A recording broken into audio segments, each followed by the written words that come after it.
I want to open up with, of course, again, this is the elephant in the room. I don't want to ignore it. I don't want people to accuse us of ignoring it. The fact of the matter is that Xbox, for Xbox Series X and S, they're down 42% in revenue for console sales. Is this a big deal? Well, it would be a bigger deal if all they had were console sales. But you see, unlike PlayStation, they don't roll in just having it on the console.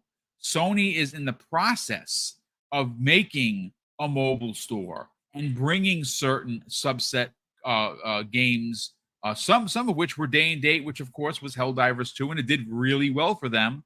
And some others take 3 months, 6 months, sometimes even a year before they find release on PC. This is a slow, adequated way of doing business. That's why Sony's in a bit of a pickle that they're in. But I'm going to go first with Black Viking on this. And again, this is not ignoring the console situation. I know there were some people in the chat that were suggesting that, hey, what about all those Series S numbers? Just FYI, these numbers that we're going to talk about this evening are from 90 days ago. They're old numbers. They're just the quarter that they are reporting on. The recent sales, the uptick, if you will, for Xbox Series S specifically, will be in the next one. And of course, that is due to Modern Warfare 3, Diablo 4, both of those games being in Xbox Game Pass. You also have NCAA 25 only on next-gen consoles and not on PC. So that is also a big deal. But Black Viking, let's get into the 42% drop-off for console sales. Listen, they did not have any quote-unquote bangers to sell the console. That's all about the change. Yeah. And we're seeing that change right now. I keep saying, wait until Black Ops 6 gets in there. This is going to be a horse of another color, but let's get your hot take on the number. Yeah, so the 42%, I mean, it's pretty drastic. It's never good to see that big of a drop off year over year for any sector. But like you said, man, Microsoft and Xbox diversified their portfolio quite well to where if one slags off a bit, the other ones pick up the slack, which is great. But the real interesting thing here, I think we're in this midlife cycle of all the consoles, and it both reported on both PlayStation and Xbox side. 50% of the player base is still on last gen consoles, right? Yep. And we saw a huge shift. Like, this is anecdotal evidence, but I've gone to my Target countless times within the past few weeks. Literally on the Xbox side, again, anecdotal evidence, but they'll be stocked, out of stock, stocked, out of stock. Like, they're flying off, and it's all thanks to NCAA. Yes. Big game. It's the only, like, really, it's like when you think of casual games, right? Yeah. That's the only one that's come out so far that's next gen only. And so that makes all those players that are your 2K, your FIFAs, your Maddens, makes all those players and the old school players that fell in love with NCAA and haven't had it in umpteen years, 10 years actually, right? 2014 was the last, 2014 last iteration, and that was in 2013 because they're always a year ahead, right? So having that come out, and then all these people like, oh shit, I have to buy a next gen console now. So like the Series S, super affordable. You can get a used one for $179, man, like from GameStop, super cheap. If you trade in your old console, thanks to Gaming Forte, who was obviously a manager of several stores, as well as Psychonauts, who has a couple of stores under his belt, they give either $60 or $70 for your PlayStation 4 or your Xbox One. You take that off, and right now there's a deal where if you spend a certain amount of money, that you over $300, they take $25 off. So if you combine those two, you're getting a Series S for under $200, which is crazy. That's crazy good, man. But there's a lot of things.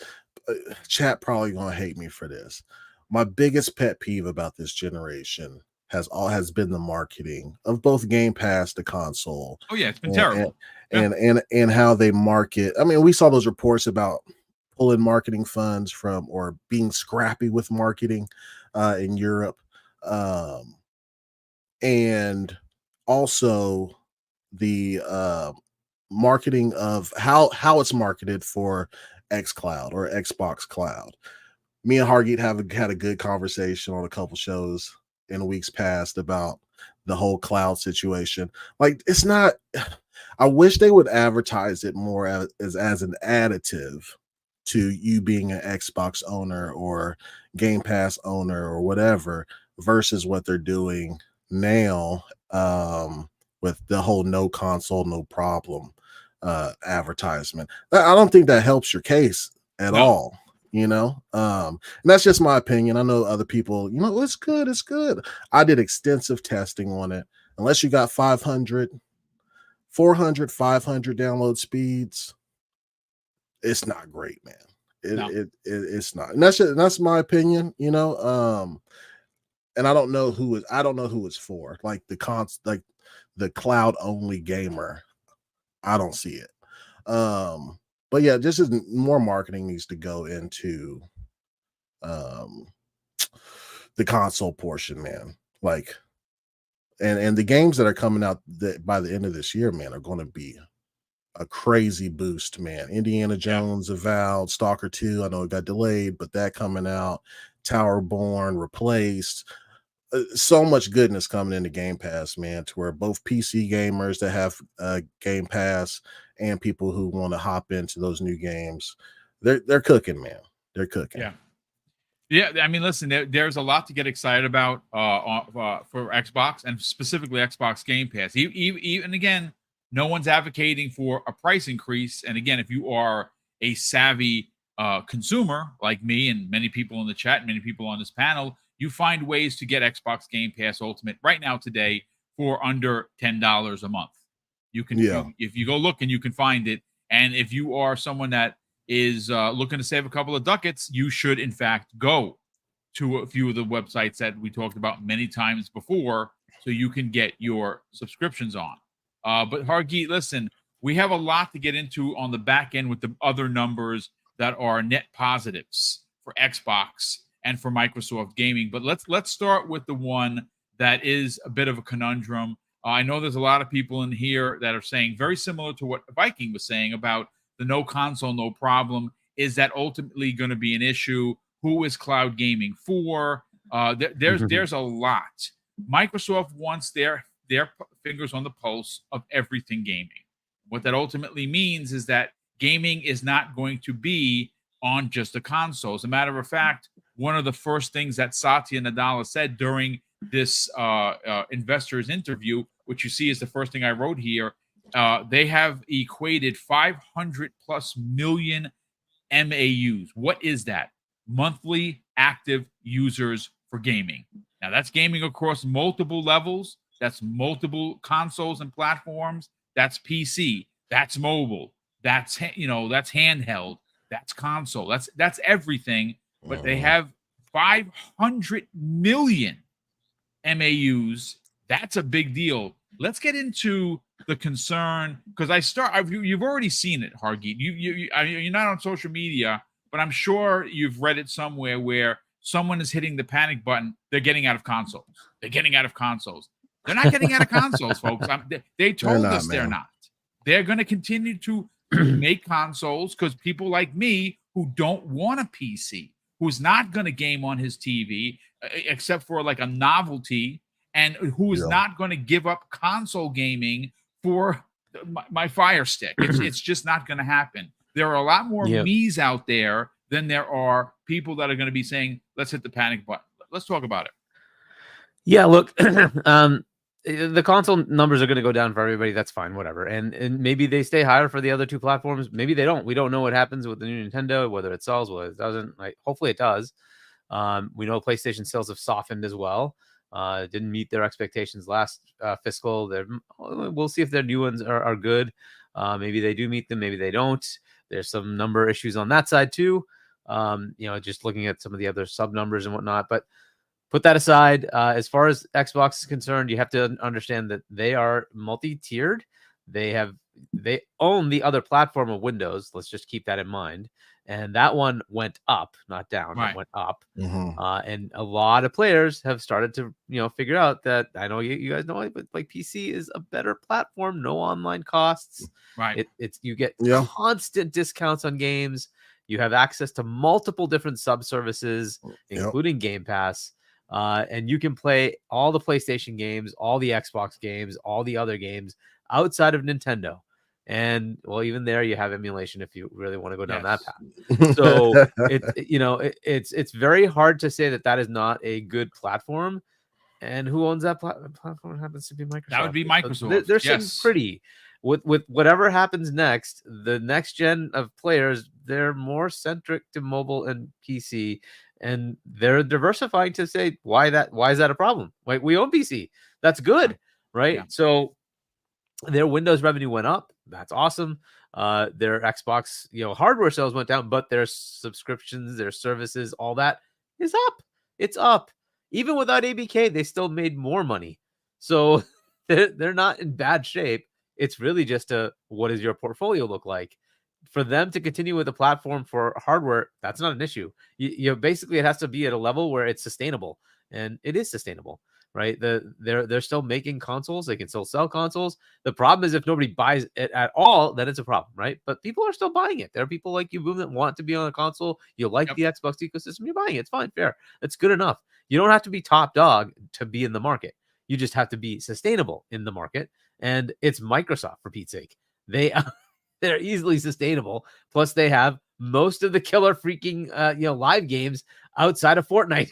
So you just have to deal with that reality, right? They've got freaking King generating billions in revenue. They've got Call of Duty. They've got World of Warcraft, Minecraft, and you can just go on. Like, they are making money. All the flip side and the other major competitor on the platform side is PlayStation. They're having a hard time with any of their live service games. We just got the Bungie news. That's their biggest live game. And that's not doing well. So you compare that to this side and they're sitting pretty. They just keep printing money. Like, that's a good place to be. Now, as far as the hardware, hey, this is why I think things is changing. I've always been, against the idea that cloud is going to be the future, because it just doesn't work. And at some point, your device is just going to have so much power. Why wouldn't you just want to download the bloody game and play it? It just doesn't make sense to me. By the time there's potential for everybody to have a server next door to them, which is ridiculously expensive, but fine, let's say that happened, you'd also have the ability to just run everything locally, because your device would be like, a freaking 3080. And why wouldn't you just take advantage of it, right? So this is just the thing. At some point, the paths just cross where I'm like, I just don't see why cloud is such a big deal. But hey, it's cool. It's a transition technology that's available today. If people want to take advantage of it, why not? Right. But it's been niche and it's stayed niche. It has not grown that much, but it's growing a little bit. But it is this little niche area. Most people want to play locally, and you'd rather just download the game on your iPad than play on the cloud. They have it, right? They have access to it, but it's not what they do. They just download the bloody game and play it. It is what it is. So, I think that path is continuing. That's fine. Mobile store is coming. It is. So they're going to be happy to have that capability there, make their money there as well. But so it's from their strategy perspective, all the things that Phil has been outlining have been kind of happening, right? And the idea that platforms aren't necessarily the limiter anymore, that's going to happen too. It's just the way it is, right? So maybe you'd see a bunch of Xbox games go to other platforms. That might happen. You see a PlayStation game coming day and date to Switch. That happens too. It is what it is, right?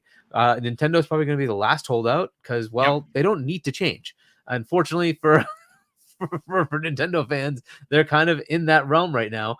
That may change in the future. We don't know if it stays the same, but right now they sell so much that they do not have to change. They're okay, right? If that changes, if the market changes for them, they'll start making changes too.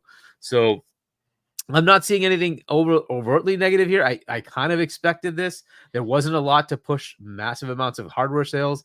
The big game that came out was Hellblade. Hellblade's good, but I've always said that's a niche game. It's going to be controversial. Most people are not going to like it. Some people will like it. That's just the way it is. I went into it saying, and I actually loved the game. I ended up loving the game, but I didn't go into it with a lot of enthusiasm. So I wasn't expecting that to be a hardware seller. You can see Modern Warfare or Black Ops coming in saying, oh, maybe that's something that'll do something cool. NCAA, that's the big marker, though. It tells you once you have something that is next gen, having the cheaper console gives you something. It gives you a little bit of a leg up, right? So we'll see if that matters. It may still not matter. Maybe that PlayStation still dominates that. We'll see, right?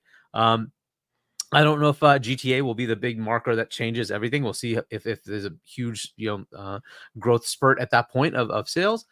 We'll see. But like, I don't think the numbers are bad. Without ABK, they still grew 4%. With ABK, they grew what, 6%, something like that. Like that's okay. So the gaming revenue was up 44%. Xbox content and services were up 61%. Yeah. So it's like, whatever. It's nothing's wrong here. They've anticipated everything they need to anticipate, and they've put themselves in a position to be a very dominant player in the gaming space, whether you're on their platform or another platform, whether you want a console, whether you want to play on PC or mobile, they're there for you.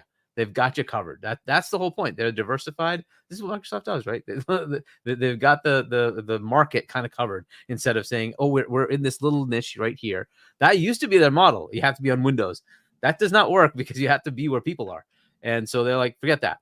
If you're on an iOS device, we're going to be on an iOS device. You can get our stuff on iOS, right? That's the world they're in, and that's a much better place to make money. If you want to lock things down and be in a monopoly position type thing, that eventually breaks because people get sick of it. So cool, that might be a way to go. Windows is still kind of in that mode, though there's quite a bit of competition nowadays from Mac and even Linux to some level. Well, whatever. But mostly, I think this is going to be the path forward. And this is why I've been saying long term, I see Windows and Xbox merging, and I see them taking advantage of their superpower that is Windows, and say, why the heck aren't we taking advantage of that? Why don't we just say we'll have a whole bunch of different devices from different manufacturers that are Xboxes? They will look like Xboxes. They will feel like Xboxes. They'll boot up like Xboxes. They'll have your Xbox library. But they just happen to have the Windows compatibility. And you can run your Steam games. You can run your Epic games. Like, that's an ultimate gaming device. Because who cares? Does it matter if it's got a PlayStation logo booting up or an Xbox logo? No, you just want to play games. Right. If you have a device that plays everything, you're not going to go for that? Why wouldn't you go for that?